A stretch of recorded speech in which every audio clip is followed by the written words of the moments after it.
Kind of mad my brake tag is going to be right in the middle of my forehead for this.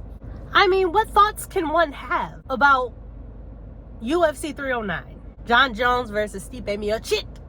Jon Jones did what Jon Jones wanted to do, and that was pick Stipe apart from round 1 to what would have been round 5, but ended up being round 3 because he got hit in the stomach, not the liver, with a kick and melted my boy to the ground, and it was over.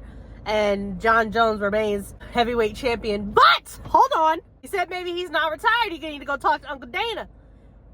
And if they're doing this whole negotiating thing for the right price, will he fight Tom Aspinall? Because I'm gonna be real with you, I don't think Jon Jones is that great.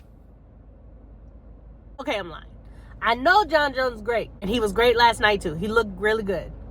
That's why I want to see him fight Tom Aspinall. See if he gonna keep that. See if he gonna keep that undefeated record, huh? 20 unbeaten streakless, 20 fight unbeaten streak. Let's see if you can keep that, bud. I don't think I really learned much about 37-year-old Jon Jones. It took him 3 rounds to finish Stipe. But then they got other people saying that Jon Jones just wanted to, like, fight. I don't know. I'm gonna be real. I didn't even watch this live. I knew what was going to happen. I was watching all the other fights, and I was like, you know what? I'm so tired. I need to take a shower. I need to wake up. And then by the time I got out the shower, it was round 3.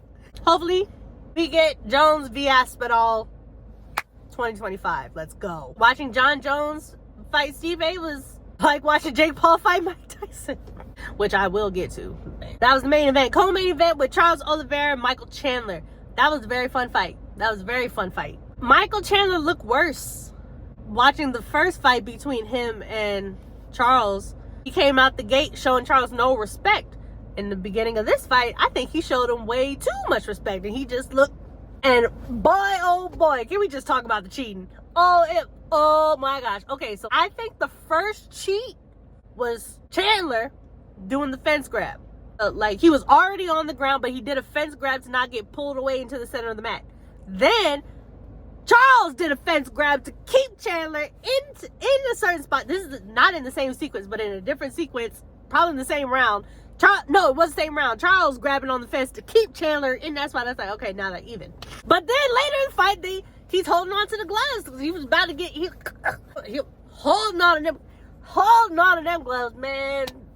Whatever. Charles Oliveira is my guy. He will always be my guy. The champion has a name. I don't care if it's Islam Makhachev. It's Charles Oliveira. Bo Nickel. I was watching these fights on mute. I'm not gonna lie. So I don't know how commentary was thinking about Bo's performance, but in my opinion, in the middle of round 2, Bo hit Paul Craig with this nasty overhand, and like it kind of stopped all motion. He went and Craig was coming forward, and then he just stopped instantly. Nothing happened. At that moment, Bo should have knew, I'm not knocking this dude out. But he didn't want to go to the ground. I don't know. It wasn't a bad performance. I don't think it was his best performance ever, which he said this was gonna be. I think it was a performance. That golf swing, not needed.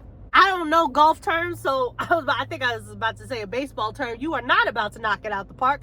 Yeah, that's a baseball. He did not get a hole in one. He won all 3 rounds, and that was it. Questionable that he won the first round. I don't know. I would have to watch it again, but I don't want to.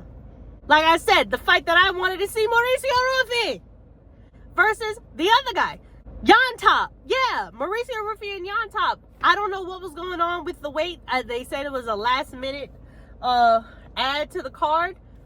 Okay, so at 165, old boy comes in at 166. Jan Top walked into the cage. He looked like he was 175, flabby. I was mad because Mauricio, he was hitting him clean. And he wasn't going nowhere.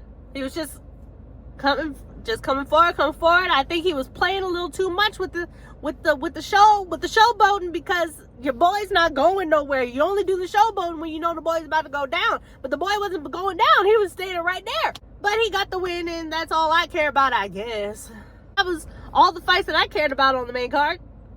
And there's one fight on the prelims I want to talk about with Jonathan Martinez and Marcus McGee.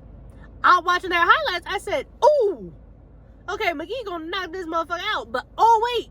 Jonathan Martinez. Purple shorts! Purple shorts! He got the kicks. He got the leg kicks. Why didn't he implement them? Purple shorts didn't do the kicks until the very last round. And it was at that very last round, he was getting them right with the toes. Right with the toes. And that was, ooh. It was just a really fun fight that I wanted to talk about. That was all I cared about with UFC 309. But also, we gotta talk about Mike Tyson. Everyone said it sucked. Everyone said it was sad. I think other people say that the Mike Tyson fight sucked because they went in there thinking that Mike Tyson could actually hurt Jake Paul. I knew he wasn't going to be able to do that. So my mindset was going in and say, don't fall. Don't go down. Don't knock him down, Ray.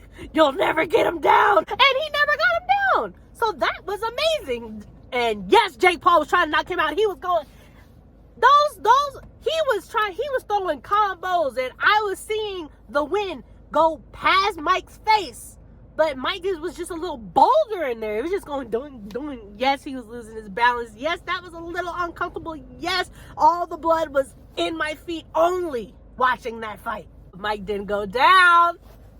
From round 1 to round 8.5, he was trying to knock Mike Tyson out, but he couldn't do it. So I call that a W. Well, that's my recap of these fights that we had over the weekend with Mike Tyson, Jake Paul, John Jones, Steve Baby Chick, Mauricio Ruffi. And I'm done. I'm done. Excited for 310 though.